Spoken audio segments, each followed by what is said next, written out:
What up, YouTube? Team Movies here with him with Hugh Grant appearing in the new film The Gentleman, which where he reteams with director Guy Ritchie. I decided to go ahead and do my top 10 favorite Hugh Grant movies because he's been around for decades. I mean, he of course started acting in his hometown in England, and then since then, like he has appeared in lots of like he's been in some really classic, nice romantic comedies. He's nice to see Hugh Grant make a comeback. So, anyway, with that being said, here's my 10 favorite Hugh Grant movies. All right, coming in at number 10, I'm gonna go with a film called The Rewrite. Now, it stars Grant as this character named Keith Michaels, who was once this award-winning Hollywood screenwriter, but he also is divorced and a string of successful films. Ends up leaving him with nothing but bad debt. So he ends up arranging a job as a guest screenwriter professor at this university in upstate New York, and he's also hoping to give a millennial effort to like actual teaching, so he could focus on his next script. Then he also becomes invested in one of his students' lives, including this single mom named Holly, played by Marissa Tomei, who's this single mom, trying to start her own new chapter in her life, and it has a great cast too. Like you got J.K. Simmons, Allison Janney, Chris Elliott, Bella Heathcote. It's also directed by Mark Lawrence, who directed Hugh Grant in lots of movies. So you're gonna see a lot of Mark Lawrence movies in this list. The Rewrite is a really nice rom-com. Hugh Grant and Marissa Tomei were both remarkable in this film. Grant was really charming. I guess you could say this was also one Grant's comeback to the romantic comedy genre, and he really did a great job at this. So it's really underrated too. Like if you guys haven't really seen The Rewrite yet, it's a really good one. All right, number 9, I'm gonna go with Mickey Blue Eyes. Now it stars Hugh Grant, who plays this English art dealer named Michael Felgate, who ends up being dumbfounded to learn that his girlfriend Gina Vitella, played by Janine Triplehorn, cannot really escape the marriage proposal because of her entire family being involved with the mafia. And so you got James Caan, who plays Gina's mob boss of a father, Frank, who immediately takes a shine to Michael. But before his blessing, Frank has to ends up having plans for Michael that may or may not, end the wedding bells. And he has to do some crazy stuff throughout the film to, get the father's approval. Now, this is a really... Anyway, Mickey's Blue Eyes is tragically underrated. It's a really good one. I mean, Hugh Grant dealing with the mafia is crazy to watch. James Caan is no stranger to the mafia genre. I mean, come on, Godfather ain't one. But yeah, Mickey Blue Eyes is really funny. It's a dark comedy. Grant, you had Bernie Young was in this, Vincent Pastore. Really great cast. Like, if you guys haven't really seen Mickey Blue Eyes, it's a really decent one. Number 8, I'm going to go with another movie directed by Mark Lawrence, and that is Did You Hear About the Morgans? Now, it's about these New York couples named Paul, played by Grant, and Meryl, played by Sarah Jessica Parker. And their last name is, of course, Morgan. And they seem to end up having an or, except their marriage ends up being crumbling. And they end up finding themselves in a witnessing a murder. So to protect themselves from an assassin, these federal agents has to transfer Paul and Meryl to this small town, Wyoming, where their marriage could, of course, reignite and instead of crashing and burning, and so they could get away from the killers that's after them. Did You Hear About the Morgans? It's a really funny, cute rom-com. It is a movie about marriage. Of course, they're trying to escape people at this witness protection program. And it also has a great cast. Like you got Sam Elliott, Mary Steenburgen, Wilford Brimley, Micah Kelly, Elizabeth Moss. Yeah, Now, the film didn't really get great reviews when it got released. Like, I think it has a 17% on Rotten Tomatoes, but it's actually a pretty good one. Like, if you guys haven't really seen Did You Hear About the Morgans yet, give it a go. I mean, it's not great or anything, but it's actually pretty decent. So, all right. Coming in at number 7, I'm gonna go with Bridget Jones's Diary. Now, it stars Renee Zellweger, who plays this Londoner named Bridget Jones, who's this dirty something self-described singleton who, while Hugh Grant plays her womanizer boss, who she ends up having a crush on, and you also got Colin Firth. It's also it's also submitted with Bridget, so you have a bit of a love triangle here. Bridget Jones's Diary is also based on a book, so there's that. It's directed by Sharon McGuire. Bridget Jones's Diary is a really iconic romantic comedy. Renee Zellweger was great. Her chemistry with Hugh Grant was pretty decent. Hugh Grant was really funny, charming, and he did reprise his role in the sequel, but except he did not reprise his role in the third one, though. But still, Bridget Jones is a really good one. But I will say the sequel, Edge of Reason, it's probably the weakest out of the installments, but still. If you guys haven't really seen Bridget Jones's Diaries yet, definitely go check it out. Number 6, I'm going to go with Notting Hill. Now, this movie is directed by Roger Mitchell, and it stars Hugh Grant, who plays this London bookstore owner named William Tacker, whose humdrum ends up being thrown into a romantic turmoil when this famous American actress named Anna Scott, played by Jill Roberts, ends up appearing in shops. So they of course end up falling for each other and all.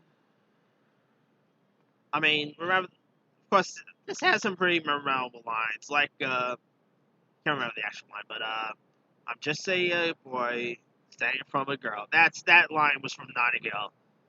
That line was also spoofed in Deadpool, by the way.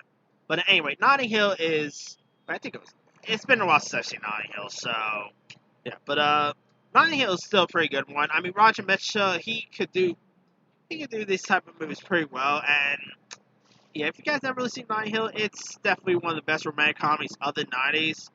It's a really good one, really cute, charming, great performance, like great chemistry by Roberts and Grant. Definitely give that one a shot. Alright, number 5, I'm going to go with another Mark Lawrence movie, and that is 2 Week Notice. Now, this film stars Sandra Bullock as this lawyer named Lucy Kelson, who ends up working for a billionaire named George Wade, played by Hugh Grant, as a part of the deal to preserve a community center. And so George ends up growing dependent on Lucy's guidance on everything from like legal matters to clothing and all. And Lucy ends up giving notice and picks this Harvard grad student named June Carr, played by Alicia Witt, as her replacement. But Lucy's time at the firm ends up being near, so she ends up trying to grow jealous of June, and she has a second thoughts about leaving George. And spoiler, she ends up falling for George too, so there's that. 2 Week Notice is a really good one. It's another nice romantic comedy with with Hugh Grant. Sandra Bullock was great. I'm not even joking. There is also a cameo in this movie by Donald Trump. That's right. Before he became president, he actually appeared in movies like Little Rascals. He appeared in The Home Alone 2. Yeah. So, anyway. But, yeah, 2 Week Notice is still a pretty good one. Hugh Grant was really charming in this movie. Great storyline. 2 Week Notice is another great movie we're checking out.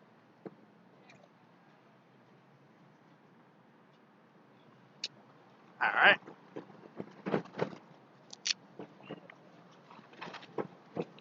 Let's...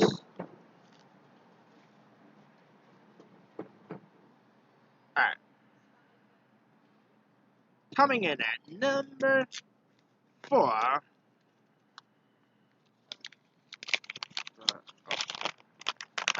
Coming in at number 4, I'm going to go with Four Weddings and a Funeral. Anyway, Four Weddings and a Funeral ended up getting an Oscar nomination for Best Picture.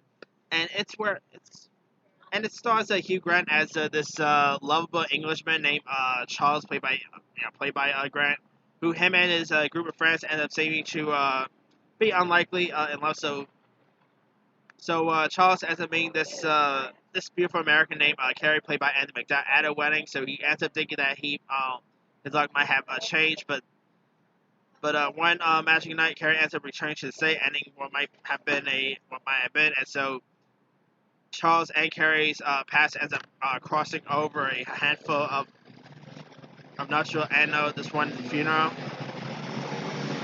and they are trying to figure they could really be together and all. Now, Four Weddings and Funeral came out at an interesting year. It got released in 1994, and like it did get nominated for Best Picture, but boy, it got nominated with some really heavy hitters. When it got released, it got nominated with Forrest Gump, Pulp Fiction, and Shawshank Redemption. What seriously, what an Oscar that was. I was sort of still a child when the Oscar premiered, but man, that some nominees right there. But Four Weddings and Funeral, come on, it's a pretty good rom com. Hugh Grant and Annie McDowell was great.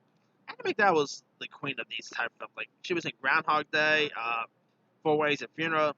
So odd she went from that to a horror film like Ready or Not, but still, anyway. Yeah, Four Weddings and Funeral is an iconic romantic comedy based film. And if you guys haven't really seen it, definitely give that one shot. Alright. Coming in at number 3, it is one of Grant's most recent roles, and that is Paddington 2. Now, anyway, Paddington 2 is the follow to 2014's Paddington, and the Paddington movies, if you guys never really seen them, they are just adorable, fun, entertaining, cute, charming. And here you got Hugh Grant, who plays the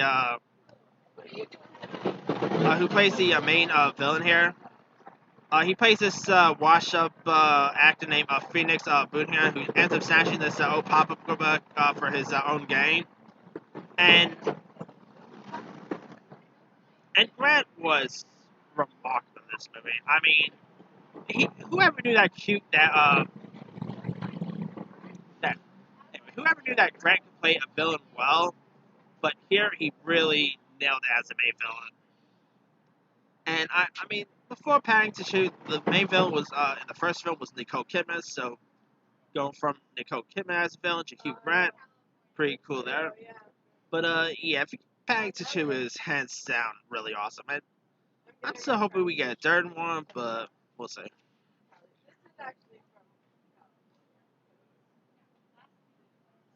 Hey, dude.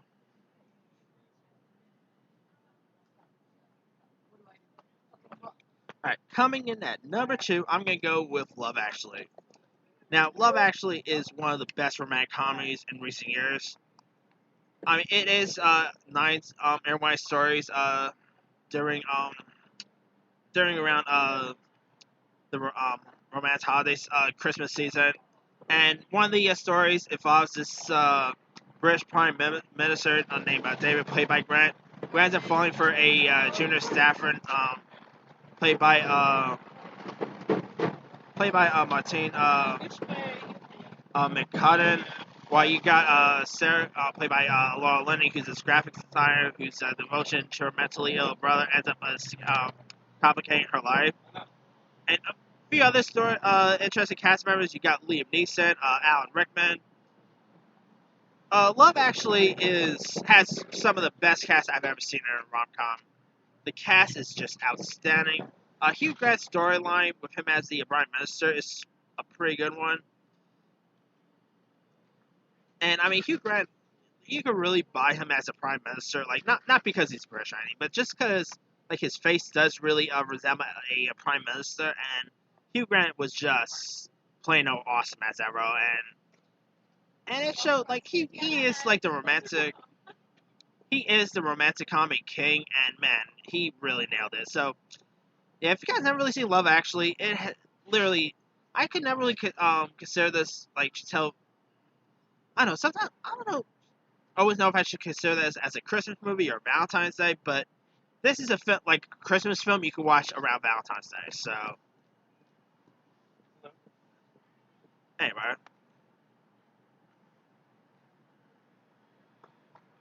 now my number one favorite Hugh Grant movie goes to About a Boy. Now this is a dramedy that stars Hugh Grant as this rich, carefree got man in his dirty named Will, who is trying to being in search of a available woman, but he ends up being invited to really babysit this babysit to babysit his neighbor's son played by a very young Nicholas Hoult. So they end up having a nice chemistry between Hugh Grant and Nicholas Holt's character. And this is it's a pretty good one.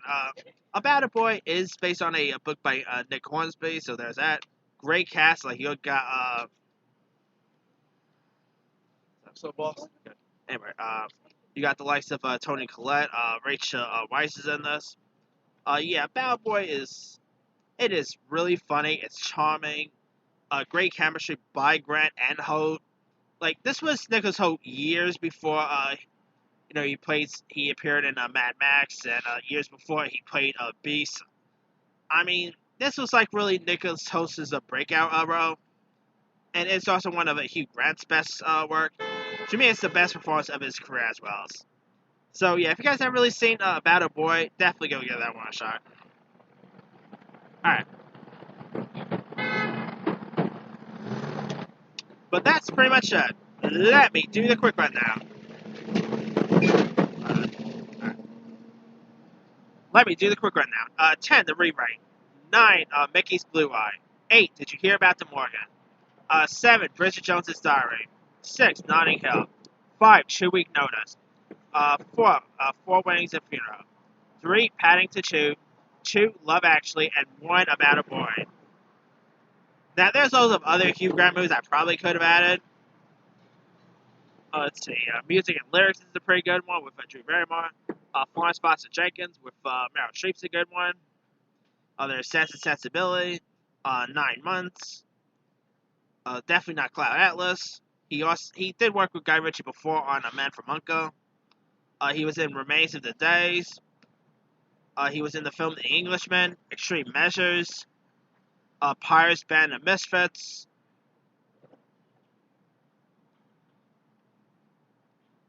He also has a new show coming with Nicole Kidman. That should be an interesting one.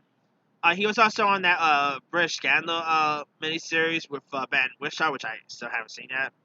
But yeah, he has been some pretty high-profile stuff over the years. But let me leave with you guys. What are some of your favorite Hugh Grant movies? Drop a comment below. Don't forget to like, subscribe, hit that bell for more notifications. This is C-Movie signing off.